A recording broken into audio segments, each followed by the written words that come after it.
O.J. Hampton made arguably one of the biggest moves in recruiting history. For those of you who don't know who O.J. Hampton is, he's a 6'5" point guard from the Texas area who had offers from schools like Duke, Kentucky, Kansas, Memphis, and Texas Tech. However, he didn't choose a college. Instead, he chose to sign a multi-year deal with the New Zealand Breakers of the NBL.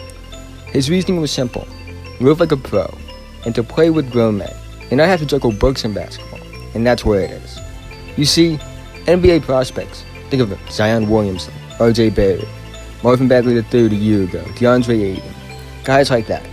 You know what their dream is? The dream is to make it to the NBA. The dream, it wasn't to play at Duke. The dream wasn't to play at Kentucky, or Arizona, or Michigan State, or Oregon, or UCLA, or USC, or any college.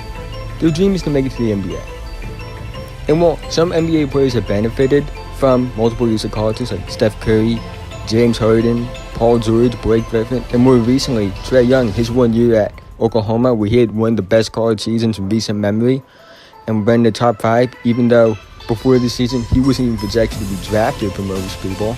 But the point still is, if O.J. Hampton goes in the top 5, or even the top 10, even the lottery, let's say, it will be a massive success. And if he has a successful NBA career, think of guys next year. Think of guys like Jalen Green. Think of guys like Scotty Barnes. Think of guys like Evan Mobley, among others.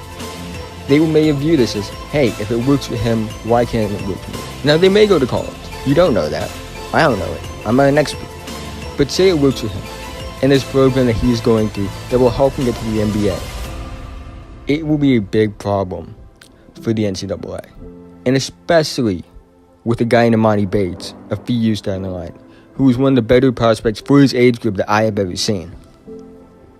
The NCAA could lose out on a lot of money. Because when you think about it, like it or not, the NCAA benefits from these kids. How much money do you think Zion Williamson made this year? Not by himself, but for the NCAA and for Duke.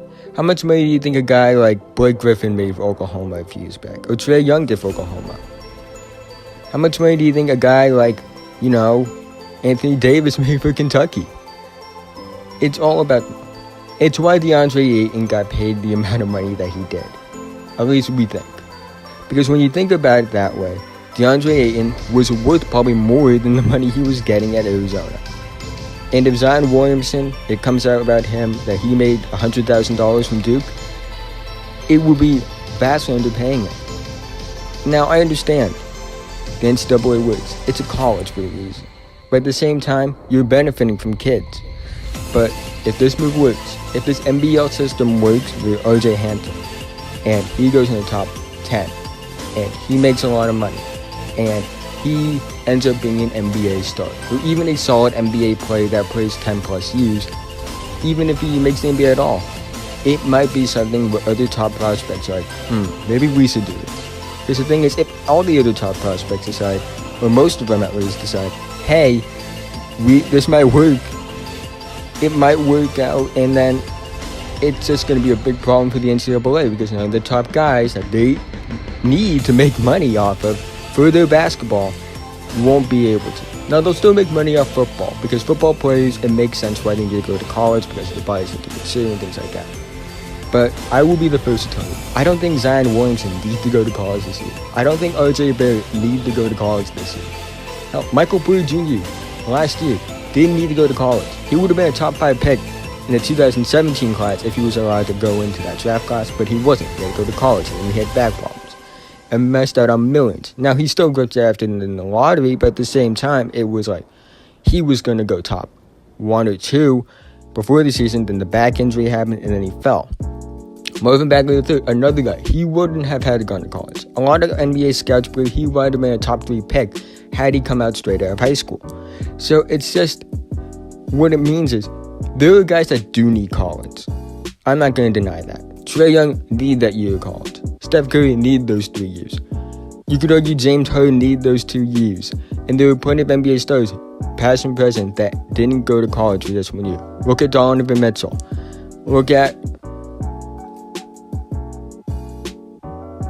Paul George. Look at all these guys. They all had to go to college for at least 1 year or 2 years to get their draft stock up. And there's some players that benefit from it. But for the guys that don't need it, Kevin Durant didn't need it. Greg Oden probably wouldn't have needed it. if he was healthy and had a great NBA career. There were plenty of guys. DeAndre Ayton was built like a grown man. He is built like a grown man. He didn't need to go to college to Arizona for 1 year. Instead of making like $100,000 under the table at Arizona, he could have been making millions instead of going to college. Ben Simmons didn't need that 1 year in college. So my point is, if the NCAA realizes that, wait a minute, this NBL system where guys are getting paid, and it's basically going to become, the NBL is going to be the minor league system for the NBA draft, it could end up putting the NCAA in a problem.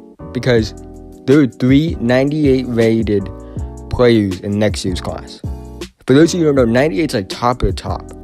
Most top prospects rate anywhere between 95 and 97. 98 is like elite of the elite. And the NCAA, if those 3 guys say, hey, it worked for O.J. Hampton, it definitely could work for me, then we are going to see a huge change in college basketball. No longer will we see guys like Zion Williamson and guys like Marvin Bagley III and DeAndre Ayton come and dominate college basketball for 1 year. Because they might go to Australia.